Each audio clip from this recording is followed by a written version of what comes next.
தமிழ் பெருங்குடி மக்கள் அத்தனை பேருக்கும் வணக்கம். சட்டப்பேரவை தேர்தல் பிரச்சாரம் சூடு பிடித்து கொண்டிருக்கிறது. மிகுந்த பரபரப்பாக பிரச்சாரங்கள் நடைபெற்று கொண்டிருக்கின்றன. திமுக ஆட்சிக்கு வந்துவிடக்கூடாது என்பதற்காகத்தான் மீண்டும் மீண்டும் நான் உங்ககிட்ட 5 ஆண்டில் என்னென்ன நடந்துச்சுன்றதெல்லாம் நான் உங்ககிட்ட பேசிகிட்டு இருக்கேன். இந்த நான் பேசி நீங்கள் பார்க்கக்கூடிய இந்த வீடியோக்களை நீங்கள் பார்த்து இந்த விஷயங்களை உள்வாங்கிக் கொள்வதோடு மட்டுமல்லாமல் உங்களுக்கு தெரிந்த நண்பர்கள்கிட்ட எல்லாம் சொல்லி பார்க்க சொல்லணும் அப்படின்னு சொல்லிட்டு நான் சொல்லியிருந்தேன். 2026 தேர்தலில் சமூக ஊடகங்கள் மிகப்பெரிய பங்கை வகிக்கப் போகின்றன அப்படின்றது நம்ம எல்லாருக்குமே தெரியும். ஏன்னா 24 மக்களவை தேர்தலிலேயே சோஷியல் மீடியா மிகப்பெரிய ரோல் அப்ளை பண்ணுச்சு. 2014 இது ஸ்டார்ட் ஆகிடுச்சு. 2026 ரொம்ப நவீனமாயிட்டதுனால சோஷியல் மீடியா மிக முக்கியமான ஒரு ரோலை இதில் ப்ளே பண்ணப்படுது. அதனால தானே நானே யூடியூப்பில் உங்கள்கிட்ட பேசிகிட்டு இருக்கேன். ஸோ இந்த வீடியோக்களை பார்க்கக்கூடிய நீங்கள் இந்த வீடியோக்களை எல்லாம் நீங்கள் முழுசாக பார்த்தீங்கன்னா நிச்சயமாக திமுக ஆட்சிக்கு வரக்கூடாதுன்றதில் கன்வின்ஸ் ஆகிடுவீங்கன்ட்டு எனக்கு நம்பிக்கை இருக்குது. ஸோ உங்களிடம் நாம் வேண்டுகோளாக வைப்பது என்னவென்றால், நண்பர்கள்ட்டெல்லாம் சொல்லணுன்ட்டு நான் சொல்லியிருந்தேன். ஏறக்குறைய பெரும்பாலானோர் வயது முதிர்ந்தவர்களை தவிர பெரும்பாலானோர் நீங்கள் அத்தனை பேரும் சமூக ஊடகங்களில் இருப்பீர்கள் இல்லைங்களா?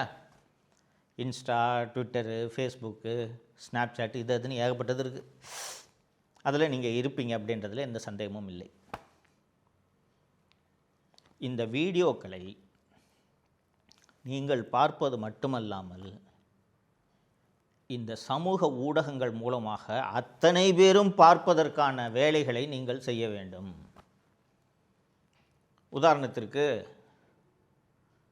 இந்த வீடியோ பார்க்குற ஒருத்தர்கிட்ட ட்விட்டர் அக்கௌண்ட் இருக்குது, இன்ஸ்டா அக்கௌண்ட் இருக்குது, ஸ்னாப்சாட் இருக்குது, வாட்ஸ்அப் இருக்குது, சிக்னல் இருக்குது. இதுபோல் பல்வேறு சமூக ஊடகங்களை அவர் பயன்படுத்துகிறார் என்று வைத்துக்கொள்ளுங்கள். இங்கே என்ன பண்ணணுன்னா, இந்த வீடியோ பார்க்குறீங்க, இது நல்லா இருந்துச்சுன்னா இதில் இருக்கிற முக்கியமான பாயிண்ட்டு, இந்த பாயிண்ட்டில் நீங்கள் கன்வின்ஸ் ஆகிட்டிங்கன்னா உங்கள்கிட்ட இருக்கிற எல்லா சமூக ஊடக கணக்குகளிலும் இதை பகிர வேண்டும். வாய்மொழியாக சொல்வதை விட இந்த சமூக ஊடகங்களில், வாட்ஸ்அப்பில், சிக்னலில், மற்ற செயலிகளில் இதை நீங்கள் பரப்பினால் பல லட்சக்கணக்கானோரை சென்று இந்த வீடியோக்கள் சேருவதற்கான வாய்ப்பு இருக்கிறது என்பது உங்களுக்கு நன்றாக தெரியும். அரசியல் கட்சிகள் அவங்க ஐடி விங்லாம் வச்சு அவங்க தனியாக வேலை செய்கிறத விடுங்க, அவங்க வேலையை செஞ்சுப்பாங்க. ஆனால் நீங்கள் இண்டிவிஜுவலாக ஒரு வாக்காளராக திமுகவுக்கு வாக்களிக்கலான்ட்டு ஒரு நினப்பில் இருக்கீங்கன்னு வச்சுங்க. இந்த வீடியோவை பார்த்துட்டு கன்வின்ஸ் ஆகிட்டிங்கன்னா, ஐயையோ திருப்பி திமுக ஆட்சிக்கு வந்துடக்கூடாது அப்படின்றதுக்காக இந்த எல்லா சமூக ஊடகங்களிலும் இந்த வீடியோக்களை நீங்கள் பரப்ப வேண்டும் என்பதை நான் கோரிக்கையாக வைத்துக்கொண்டு இன்றைக்கி டாப்பிக்கு போகிறேன். தோழர்களே,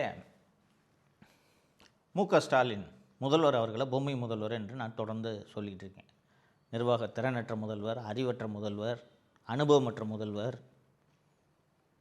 இவருக்கு இந்த நிர்வாக திறமையும் இல்லை, அனுபவமும் இல்லை, அறிவும் இல்லை என்பதால் அதிகாரிகள் அவர்கள் இஷ்டத்துக்கு முதல்வரை வளைத்து போட்டு கொண்டிருக்கிறார்கள் என்று நான் பல முறை சொல்லியிருக்கிறேன். அதற்கான ஒரு உதாரணத்தை தான் இன்றைக்கி நம்ம பார்க்க போகிறோம். தோழர்களே, உங்களுக்கு நினைவு இருக்குன்னா, ஏற்கனவே இந்த சென்னையில் செக்ரட்டரியேட் காலனி போலீஸ் ஸ்டேஷனில் விக்னேஷ் என்கிற விக்னா என்ற ஒரு இளைஞனை அடித்தே கொன்று அப்போது கமிஷனராக இருந்த சங்கர் ஜிவால் பொய்யான தகவலை சொல்லி முதல்வரை சட்டப்பேரவையில் பொய் சொல்ல வைத்தார். போஸ்ட்மார்ட்டம் நடந்தவுடனே அந்த உடல் முழுக்க, அந்த விக்னேஷ் உடல் முழுக்க காயங்கள் இருந்தது தெரிந்ததும் அது கஸ்டோடியல் டெத்தாக மாற்றப்பட்டு சிபிசிஐடிக்கு விசாரணை மாற்றப்பட்டு அதையும் அவையில் படித்தார்னு நான் சொன்னேன் இல்லையா? அந்த வீடியோவில் நான் சொல்லியிருப்பேன், இப்படி ஒரு முதலமைச்சரை சட்டப்பேரவையில் பொய் சொல்ல வச்ச அந்த அதிகாரி மீது எவ்வளவு கோபம் வந்திருக்க வேண்டும். ஆனால் அதே சங்கர் ஜிவாலில் தமிழ்நாட்டோட ஹெட் ஆஃப் போலீஸ் ஃபோர்ஸாக ஆக்குனவர் தான் இந்த ஸ்டாலின். ஒரே ஒரு உதாரணத்தை, வரலாற்று சம்பவம் ஒன்றை உதாரணத்திற்கு சொல்லிவிடுகிறேன் தோழர்களே. 2001 அதிமுக ஆட்சி காலத்தில் செல்வி ஜெயலலிதா அவர்கள் முதலமைச்சராக இருக்கிறார். அப்போது திரு ரவீந்திரநாத் என்பவரை டிஜிபியாக நியமிக்கிறார். ரைட்டுங்களா? டெல்லியில் அனைத்து மாநில டிஜிபிக்கள் கான்ஃபரன்ஸு நடக்குது. இந்த ரவீந்திரநாத் டிஜிபி கான்ஃபரன்ஸுக்கு போகிறேன்னு சொல்லிவிட்டு அந்த கான்ஃபரன்ஸை அட்டன் பண்ணல. அட்டன் பண்ணாமல் இவருடைய நண்பர்களோடு ஓட்டல் அறையில் ஜாலியாக உல்லாசமாக இருந்திருக்கிறார். ரைட்டுங்களா? உளவுத்துறை மூலமாக இந்த தகவல் ஜெயலலிதா அவர்களுக்கு தெரிந்து விடுகிறது. என்ன நடந்துச்சு தெரியுங்களா? டெல்லியிலிருந்து டெல்லியிலிருந்து விமானம் மூலமாக ரவீந்திரநாத் சென்னைக்கு வந்து இறங்குகிறார். விமானத்திலேருந்து அவர் இறங்கி வெளியில் வந்தவுடனே அவர் கையில் சஸ்பென்ஷன் ஆர்டர் கொடுக்குறாங்க. எப்படி இருக்கும் யோசிச்சு பாருங்கள். இப்படி ஒரு ஆட்சியாளர் இருக்க வேண்டும். அந்த மாதிரி அது இந்த 2001 தொடக்கத்திலே அது நடந்துருச்சு. அந்த ஜெயலலிதா ஆட்சிக்கு வந்து ஒரு 2 மாதங்கள்லேயே அது நடந்துருச்சு. இது நடந்த உடனே ஒரு டிஜிபி, ஒரு ஹெட் ஆஃப் போலீஸ் ஃபோர்ஸை எப்படி சஸ்பெண்ட் பண்ணுறாங்கன்னா நம்ம கதியெல்லாம் என்னன்ட்டு அதிகாரிகள் நடுங்கினார்கள். ஆனால் இந்த முதல்வர் பொம்மை முதல்வர்ன்றதுனால அதிகாரிகள் அவர்கள் இஷ்டத்துக்கு ஆட்டம் போட்டு கொண்டு இருக்கிறார்கள்.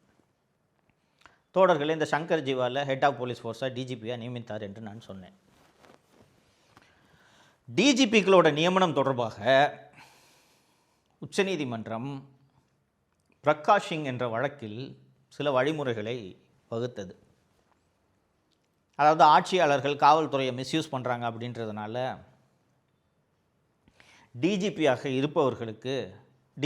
இருப்பவர்கள் சுதந்திரமாக அரசியல் தலையீடு இன்றி செயல்பட வேண்டும் அப்படின்றதுக்காக யார் டிஜிபியாக நியமிக்கப்பட்டாலும் அவர்களுக்கு மினிமம் 2 இயர் சர்வீஸ்.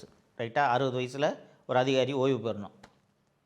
ஆனால் டிஜிபி அவர் ஹெட் ஆஃப் போலீஸ் ஃபோர்ஸாக அவர் நியமிக்கப்பட்டால் 2 வருஷம் மினிமம் அவர் இருந்தாகணும். இப்போ ஒருத்தரை வந்து 59 வயசில் டிஜிபி அப்பாயிண்ட் பண்ணுறாங்க, ஹெட் ஆஃப் போலீஸ் ஃபோர்ஸை அப்பாயிண்ட் பண்ணுறாங்கன்னு வச்சுக்கோங்க. அவர் 60 ஓய்வு பெறணும் இல்லையா? ஆனால் 61 வயசு வரைக்கும் அவர் சர்வீஸில் இருப்பார். ஏன்னா ஹெட் ஆஃப் போலீஸ் ஃபோர்ஸாக அப்பாயிண்ட் பண்ணுறவங்களுக்கு 2 வருஷம் பணி நிரந்தரம் உறுதி. இது சட்டம். இதை எப்படி பண்ண வேண்டும்ன்றதுக்கும் உச்சநீதிமன்றம் வழிமுறைகளை வகுத்திருக்கு. ஒரு மாநிலத்தில் டிஜிபி ஓய்வு பெறுகிறார் என்றால் அவர் ஓய்வு பெறுவதற்கு 3 மாதங்களுக்கு முன்னால் இந்த ஐஏஎஸ் ஐபிஎஸ் அதிகாரிகள்லாம் தேர்ந்தெடுக்கிறாங்களே, தேர்வு நடத்துறதுல யுபிஎஸ்சி மத்திய பணியாளர் தேர்வாணையம், அந்த மத்திய பணியாளர் தேர்வாணையத்துக்கு மாநிலத்தில் இருக்கக்கூடிய மூத்த அதிகாரிகள் 8 அல்லது 9 பேரோட பட்டியலை ஒரு மாநிலம் யூபிஎஸ்சிக்கு அனுப்பணும். எப்போது? ஒரு டிஜிபி ரிட்டையர் ஆகிறதுக்கு 3 மாதத்துக்கு முன்பாக அனுப்ப வேண்டும். ரைட்டா? அனுப்பின உடனே யூபிஎஸ்சி அந்த 9 பேரையும், அந்த 9 பேரோட விவரங்கள் எல்லாத்தையும் அனுப்பிடணும். அந்த யூபிஎஸ்சி அந்த லிஸ்ட்டை வாங்கிட்டு ஒரு மீட்டிங் ஒன்று நடத்துவாங்க. அதில் தமிழகத்தை சேர்ந்த 2 அதிகாரிகள், தலைமைச் செயலாளர் தான் போகணும், அல்லது ஒரு கூடுதல் ஒரு போலீஸ் ஆஃபீஸர் போகணும், யூபிஎஸ்சிலேருந்து மெம்பரு. இது போக சென்ட்ரல் பேராமிலிட்ரி ஃபோர்ஸஸ் இருக்குல்ல, பிஎஸ்எஃப், சிஆர்பிஎஃப், சிஎஸ்எஃப், இது போன்ற இதுலேருந்து ஒரு டிஜிபி, இது மாதிரி ஒரு 5-6 பேர் கொண்ட ஒரு கமிட்டின்னு வச்சுங்களேன். எதுக்கு இவ்வளோ டீட்டெயிலாக சொல்லிக்கிட்டு? அவர்கள் இந்த 9 அல்லது 10 பேரோட பட்டியலை பரிசீலித்து 3 பேரை அதில் தேர்ந்தெடுப்பார்கள். 3 பேரை தேர்ந்தெடுத்து இந்த 3 பேரோட பேரை அந்த மாநிலத்துக்கு அனுப்பிடுவாங்க. மாநிலத்துக்கு அனுப்பினவுடனே மாநில அரசு அந்த 3 பேரில் ஒருவரை தேர்ந்தெடுத்து டிஜிபியாக நியமிக்கலாம். இதாங்க சட்டம். திரு சங்கர் ஜிவால் அவர்கள் 31/8/2025 அன்று ஓய்வு பெறுகிறார். அவருக்கு 60 வயது அப்போது தான் முடிகிறது. 2 வருஷமும் டிஜிபி போஸ்ட்டும் முடிஞ்சிருது. 31/8/2025 அன்று சங்கர் ஜிவால் அவர்கள் ஓய்வு பெறுகிறார் என்றால் மே 2025 தகுதியானவர்களின் பட்டியலை தமிழக அரசு அனுப்பியிருக்க வேண்டும். இதுதான் சட்டம். இந்தியா முழுக்க எல்லா மாநிலங்களையும் அதை தான் ஃபாலோ பண்ணுது. தமிழ்நாடு கவர்மெண்ட் அனுப்பலை. ஏன் அனுப்பலைன்னா, இந்த பட்டியலில் முதல் 3 இடங்களில் இருக்கக்கூடிய அதிகாரிகள் யார் என்றால் திருமதி சீமா அகர்வால், திரு ராஜீவ்குமார் மற்றும் திரு சந்தீப் ராய் ராத்தோர். இந்த மூத்த 3 பேரில் ஒரு 3 பேரை தான் யூபிஎஸ்சி பரிந்துரைக்கும். இந்த 3 பேரில் ஒருத்தர் தான் தமிழக அரசு டிஜிபியாக நியமிக்க வேண்டும். தமிழக முதல்வர் திரு மு.க. ஸ்டாலின் அவர்களுக்கு திருமதி சீமா அகர்வாலோ, திரு ராஜீவ்குமாரோ, திரு சந்தீப் ராய் ராத்தோரோ டிஜிபியாக வருவதில் எந்த விதமான பிரச்சனையும் இருக்கப் போவதில்லை. இன்னும் சொல்ல போனோன்னா இவங்க இந்த மாதிரி ஒரு அதிகாரிகள்லாம் இருக்காங்களான்றதே அவங்களுக்கு தெரியாது. ஏன்னா சந்தீப் ராய் ராத்தோர் இந்த அரசுக்கே நெருக்கமானவர், சென்னை மாநகர ஆணையராக இருந்தார். அதுக்கு பிறகு தான் இந்த ஆம்ஸ்டாங் கொலைக்கு பிறகு அவர் மாற்றப்படுகிறார். ஆனால் தமிழகத்தில் இருக்கக்கூடிய இந்த அதிகாரிகள், ஐபிஎஸ் அதிகாரிகள்லாம் இருக்காங்கல்ல, அவங்களுக்கு இந்த 3 பேரில் ஒருத்தர் கூட டிஜிபியாக ஆகக்கூடாது. ஸோ என்ன பண்ணுறாங்கன்னா, பட்டியலே அனுப்பலைங்க. மே மாதமே பட்டியல் அனுப்பியிருக்கணும்னு சொன்னேன்ல, 31/8/2025 வரைக்கும் பட்டியல் அனுப்பாமல் 25/8/2025 அன்னைக்கு பட்டியல் அனுப்புகிறாங்க. 4 நாளில் சங்கர்ஜி ரிட்டையர் ஆக போகிறாரு. இதுக்குள்ளே இந்த 4 நாள் இருக்கும்போது இந்த பட்டியலை யூபிஎஸ்சிக்கு அனுப்புனா யூபிஎஸ்சி எப்போ அந்த மீட்டிங்கை நடத்துறது, எப்போ மீட்டிங்கை நடத்தி எப்போ லிஸ்ட்டை ஃபைனலைஸ் பண்ணி ஸ்டேட் கவர்மெண்ட்டுக்கு அனுப்புறது? வேண்டுமென்றே இந்த பட்டியலை அனுப்பாமல் தாமதம் செய்கிறார்கள். அதற்கு பிறகு டிஜிபி ரிட்டையர் ஆகிட்டார்னா அதுக்காக டிஜிபி போஸ்ட்டு காலியாக வைக்க முடியுமா? முடியாது என்பதனால் திரு வெங்கட்ராமன் என்பவரை பொறுப்பு டிஜிபியாக, கூடுதல் டிஜிபியாக, பொறுப்பு டிஜிபியாக, கூடுதல் டிஜிபி இல்லை, பொறுப்பு டிஜிபியாக சங்கர்ஜிவால் பிளேஸில் நியமிச்சிடறாங்க. உச்சநீதிமன்றம் இதைத்தான் பல்வேறு மாநிலங்களின் வழக்குகளில் கண்டித்திருக்கிறது. இந்த பொறுப்பு டிஜிபி போடுற வேலையை வச்சுக்காதீங்க, நாங்கள் பிரகாஷ் சிங் வழக்கில் இதுதான் விதிமுறைன்னு சொல்லியிருக்கோம், இதை ஒழுங்காக ஃபாலோ பண்ணுங்கன்ட்டு பலமுறை உச்சநீதிமன்றம் சொல்லியிருக்கிறது. ஆனால் அதை பண்ணாமல் பொறுப்பு டிஜிபி போட்டாங்க. ஆச்சுங்களா? பொறுப்பு டிஜிபியாக அந்த வெங்கட்ராமன் இருந்து கொண்டு இருக்கிறார். அப்படி இருக்கும்போது திடீரென்று திரு வெங்கட்ராமன் அவர்களுக்கு ஹார்ட் அட்டாக் வந்துடுது. ஹார்ட் அட்டாக் வந்த உடனே அவர் இதய சிகிச்சைக்காக விடுப்பில் செல்கிறார். விடுப்பில் சென்றதும் அபய்குமார் சிங் என்று இந்த பட்டியல்லையே சீனியர் லிஸ்ட்லேயே கடைசியில் ஒருத்தர் இருக்கார்ல, அவரை பொறுப்பு டிஜிபி ஆகுறாங்க. திருப்பி ஏற்கனவே ஒரு பொறுப்பு டிஜிபிக்கு ஒரு பொறுப்பு டிஜிபி. எதற்காக? அந்த பட்டியலில் 9 பேர் இருக்காங்க. சீமா அகர்வால், ராஜீவ்குமார், சந்தீப் ராய் ராத்தோர்னு சொன்னேன். அது போக வன்னிய பெருமாள், மகேஷ்குமார் அகர்வால், வெங்கட்ராமன், வினித் தேவ் வாங்கடே, பிரமோத்குமார், அபய்குமார் சிங்ன்ட்டு 9 பேர் இருக்காங்க. இதில் கடைசியாக இருக்க இந்த அபய்குமார் சிங்கை வெங்கட்ராமன் லீவில் போகணுன்னா பொறுப்பு டிஜிபியாக போடுறாங்க. எதுக்கு பொறுப்பு டிஜிபியாக போடுறாங்க தெரியுமா? அந்த டாஸ்மாக் வழக்கில் 45 எஃப்ஐஆர்களை லஞ்ச ஒழிப்புத்துறை இயக்குநராக இருந்து க்ளோஸ் பண்ணி திமுக அரசு உதவி செய்தார் அபய்குமார் சிங் என்று சொன்னேன் அல்லவா, அதற்காக இவரை பொறுப்பு டிஜிபி ஆகிறாங்க. அதுக்கப்புறம் திரு வெங்கட்ராமன் அவர்கள் சிகிச்சை முடித்து வந்த உடனே அபய்குமார் சிங் போயிட்டார், வெங்கட்ராமன் டிஜிபி ஆகிட்டார். ஆச்சா? இதற்கு நடுவே திரு மனித உரிமை செயற்பாட்டாளர் திரு ஹென்றி டிஃபின் மற்றும் வேறு ஒருவர் உச்சநீதிமன்றத்தில் நீதிமன்ற அவமதிப்பு வழக்கு தொடுக்கிறார்கள். என்னென்னா, இந்த மாதிரி இந்த பிரகாஷ் சிங் வழக்கில் இப்படித்தான் டிஜிபிகளை நியமனம் செய்ய வேண்டும் என்று உச்சநீதிமன்றம் சொல்லியிருக்கிறது, இந்த விதிமுறைகள் எல்லாம் ஃபாலோ பண்ணணும்னு சொல்லியிருக்கு. ஆனால் எதையுமே ஃபாலோ பண்ணாமல் இவங்க பாருங்கள் பொறுப்பு டிஜிபி போட்டு வச்சுருக்காங்க என்று நீதிமன்ற அவமதிப்பு வழக்கு தொடுக்கப்படுகிறது. நண்பர்களே, அங்கேயும் போய் இந்த வழக்கை தாமதித்து, சார் இந்த காரணத்தினால நாங்கள் லிஸ்ட் அனுப்பலை, யூபிஎஸ்சி அனுப்பின லிஸ்ட்டு எங்களுக்கு பிடிக்கல, அதில் சில தவறுகள் இருக்குது, நாங்கள் வேறு ஒரு லிஸ்ட்டை அனுப்பினோம், அந்த லிஸ்ட்டை யூபிஎஸ்சி என்னென்னமோ காரணத்தை பொய்களை சொல்லி என்னென்னா சீமா அகர்வாலோ, ராஜீவ்குமாரோ, சந்தீப் ராய் ராத்தோரோ டிஜிபி ஆகிவிடக்கூடாது இப்படின்னு ஆகஸ்ட் 2025 மார்ச் 2026 வரைக்கும் 7-8 மாதம் தாமதம் பண்ணிட்டாங்க. தாமதம் பண்ணதுக்கான ஒரு முக்கியமான ரீசன் என்னென்னா, அந்த தகுதியானவர்கள் பட்டியல் அனுப்பணும்னு சொன்னேன்ல, அந்த பட்டியலில் அனுப்பப்படும் போது அந்த பட்டியலில் இருப்பவர்களில் 6 மாதத்திற்கு மேல் சர்வீஸ் இருக்கணும்.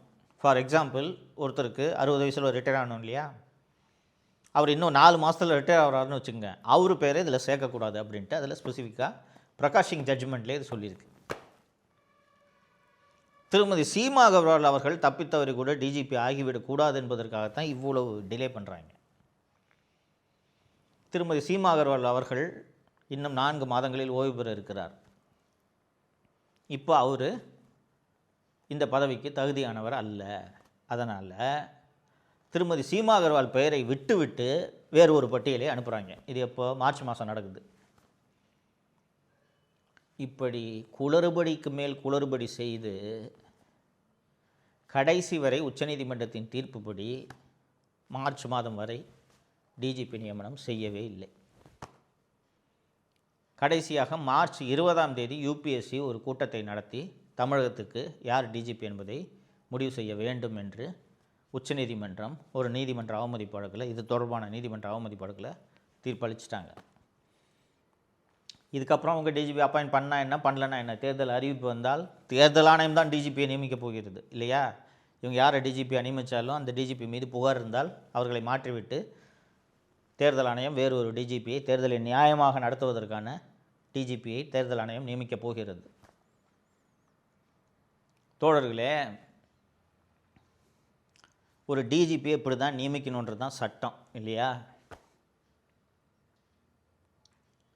அந்த சட்டத்தை பின்பற்ற மாட்டேன்னு சொல்லிட்டு 4-5 அதிகாரிங்க சேர்ந்துக்கிட்டு அவங்களுக்கு வேண்டிய நபரை டிஜிபியாக போடணும், இல்லை அல்லது அவர்களுக்கு வேண்டாத நபர் டிஜிபி ஆகக்கூடாதுன்றதுக்காக இவ்வளவு வேலைகளை செய்து கொண்டிருக்கிறார்கள். இது தொடர்பான அத்தனை கோப்புகளிலும் முதல்வர் கையெழுத்து போடுகிறார் என்றால் இவர் பொம்மை முதல்வராக இல்லையா? நீங்கள் கொஞ்சம் யோசிச்சு பாருங்கள். இல்லை சார், பொறுப்பு டிஜிபி போடலான்ற ஃபைல் வந்து சிஎம் கிட்ட போகும்போது சிஎம் வந்து கூப்பிட்டு கேட்க வேணாமா, எதுக்கே பொறுப்பு டிஜிபி, சீனியர் இவ்வளோ பேர் இருக்காங்க, அவங்கள விட்டுட்டு இப்போ எதுக்கு பொறுப்பு டிஜிபி போடுறீங்க அப்படின்னு ஒரு சிஎம் கேட்கணுமா இல்லையா? யாராவது கண்டெம்ப்ட்னு சுப்ரீம் கோர்ட்டு போயிட்டாங்கன்னா சுப்ரீம் கோர்ட் ஏதாவது கண்டனம் தெரிவிச்சிட போதியா?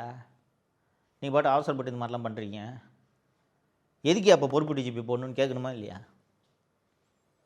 இந்த மாதிரி பிரகாஷ் சிங் என்று இது மாதிரி பிரகாஷ் சிங்னு ஒரு வழக்கு இருக்குது. அதன்படி டிஜிபி இப்படி தான் அப்பாயின்ட் பண்ணணும், இந்த விவரமே தெரியாதுங்க அவருக்கு. இதனால தாங்க இவர் பொம்மை முதல்வர்னு சொல்லிகிட்டு இருக்கிறோம். இவர் பொம்மை முதல்வர், இவருக்கு நிர்வாகத்திறனும் இல்லை, அறிவும் இல்லை என்பதை நன்றாக புரிந்து கொண்ட அதிகாரிகள் 7-8 மாதமாக ரெகுலர் டிஜிபி போடாமல் இவங்க நினச்சபடியெல்லாம் ஆட்டுவிக்க முடிகிறதா இல்லையா? அப்போ இந்த அதிகாரிகள் நினச்சதெல்லாம் செய்கிறாங்கன்னா மக்கள் எதற்காக வாக்களித்து மக்கள் பிரதிநிதிகளை தேர்ந்தெடுக்க வேண்டும்? யோசித்து பாருங்கள். திராவிட மாடல் ஆட்சி, விடியல் ஆட்சி அப்படின்லாம் சொல்லுகிறாரு. அவர் தானே ஆட்சி நடத்தணும், அவர் தானே ஆட்சியில் முக்கிய முடிவுகளை எடுக்க வேண்டும். ஆனால் 4-5 அதிகாரிகள் எடுக்கிறாங்கன்னா அப்போ இவர் எப்படிப்பட்ட கையாலாகாத முதல்வர் என்பது உங்களுக்கு தெரிகிறதா? இப்படி ஒரு கையாலாகாத முதல்வர் மீண்டும் ஆட்சிக்கு வர வேண்டுமா இல்லையா என்பதை தீர்மானிக்கும் தேர்தல் தான் 2026 சட்டப்பேரவை தேர்தல். ஸோ இந்த டிஜிபி நியமனன்றது வந்து ஒரு சாதாரண, இது என்னங்க ஒரு நிர்வாக பதவி, யார் டிஜிபியாக இருந்தால் என்னங்க அப்படின்று உங்களில் பலருக்கு தோன்றலாம். தோழர்களே, தகுதியே இல்லாத ஒருவரை பொறுப்பு டிஜிபியாக போடுறோம் அப்படின்ட்டு போட்டாங்கன்னா அவர் அந்த போடும் தகுதி இல்லாத ஒருவரை நியமித்த அந்த ஆட்சிக்கு விசுவாசமாக இருப்பாரா, மக்களுக்கு விசுவாசமாக இருப்பாரா? இந்த பிரகாஷ் சிங் வழக்கோட நோக்கமே என்ன? அரசியல் தலையீடு இன்றி சுதந்திரமாக ஒரு மாநிலத்தின் டிஜிபி செயல்பட வேண்டும் என்பதற்காகத்தானே 2 ஆண்டுகள் மினிமம் டென்யூர் அப்படின்றத அந்த தீர்ப்பை வந்து உச்சநீதிமன்றம் வழங்குச்சு. அதை ஃபாலோ பண்ணாமல் சீனியாரிட்டியில் பின்னாடி இருக்கிற ஒருத்தரை தூக்கி பொறுப்பு டிஜிபியாக போட்டால் அவர் ஆளுங்கட்சி சொல்வதை கேட்பாரா, மக்கள் நலனில் அக்கறை செலுத்துவாரா, அல்லது சட்டத்தின்படி நடப்பாரா? தொடர்ந்து நீங்கள் பார்த்துருப்பீங்க, தமிழ்நாட்டில் குற்றங்கள் பெருகி வருகிறது. காவல்துறையை சேர்ந்தவர்கள் மீதே பலர் மீது குற்றச்சாட்டுகள் எழுகின்றன. காவல்துறை சேர்ந்தவர்கள் பாலியல் வன்முறையில் ஈடுபடுகிறார்கள். காவல்துறையை சேர்ந்த ஒருத்தரை மார்ச் முதல் வாரத்தில் பண மோசடியில் ஈடுபட்டாருன்னு சொல்லிட்டு தூத்துக்குடி பட்டாலியனை சேர்ந்த ஒருவரை கைது செய்திருக்காங்க. இது மாதிரி ஏராளமான குற்றச்சாட்டுகள்லாம் வருகிறது அல்லவா? காவல்துறை சீரழிந்து வருகிறது என்பதற்கான அறிகுறி தான் இது. ரெகுலர் டிஜிபியை போட்டிருந்தாருன்னா அவருக்கு 2 வருஷம் டென்யூர் அஷ்யூர்டு. அவர் இதை பற்றிலாம் எதை பற்றியும் கவலைப்பட மாட்டார். முதலமைச்சரை வந்து ஏங்க இதை இப்படி செய்யுங்கன்னு சொன்னால், சார் இது தப்பு சார், அதெல்லாம் செய்யக்கூடாது சார், அவர் அரெஸ்ட் பண்ணி ஆகணும் சார், திமுக கட்சிக்காரனாக இருந்தாலும் அரெஸ்ட் பண்ணி ஆகணும் சார் என்று சொல்லுவார். ஏனென்றால் 2 வருஷம் அவரோட டென்யூர் அஷ்யூர்டு. பொறுப்பு டிஜிபியாக இருக்க ஒரு ஆட்சியாளர்களோட தயவில் தானே இருக்கார். அப்போ என்ன சொன்னாலும் கேட்டுக்குவார் தானே. இதனால் தான் பொறுப்பு டிஜிபியாக இருக்கக்கூடிய வெங்கட்ராமன் அரசும் திமுகவினரும் செய்யக்கூடிய எல்லா தவறுகளையும் கண்டும் காணாமல் இந்த பதவியில் அமர்ந்து கொண்டிருக்கிறார். இது போன்ற ஒரு அவலமான ஆட்சி இந்தியாவில் எங்கேயாவது நடக்குமா? திருப்பி இந்த அவல ஆட்சி வரணுமா வேணாமன்றதை நீங்கள் தான் சார் முடிவு பண்ணணும். இதை பார்க்கும் அத்தனை தோழர்களும்